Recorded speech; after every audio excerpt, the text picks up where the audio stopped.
Next, more senior member, Mr. Cohen, from the great state of Tennessee. Would you please join us? Thank you, Mr. Garamendi. I'm pleased to join you today on this one-hour session. I am the co-chair of the Medical Research Caucus. And as the co-chair, I'm most aware of the need for research and how much it's helped our country and how much it's helped many cities and universities in their efforts to save us.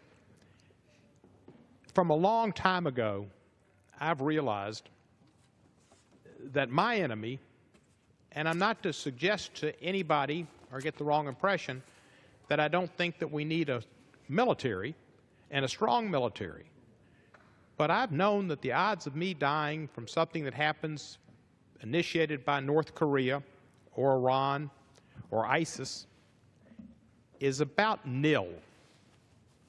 But I also know that the odds of my dying from heart disease, stroke, diabetes, Alzheimer's, cancer is likely. So my enemy is disease. And who's working to protect me and be my Defense Department? The National Institute of Health. That's my Defense Department. That's all of America's Defense Department. For we all have as an enemy disease. And cures and treatments will be found through grants and research coordinated through the National Institutes of Health. Francis Collins, the genius who is the executive director of the NIH, is really our Secretary of Defense, because he's fighting to find cures and treatments, not just for us, but more so for the next generation and the next generation.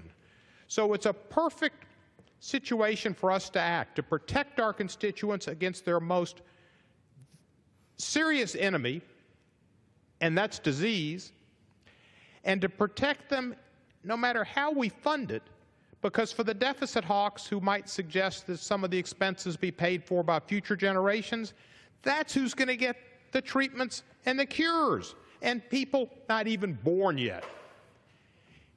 In 1954, my father was a pediatrician, and he gave the Salk vaccine to second-grade children, polio. He didn't give it to me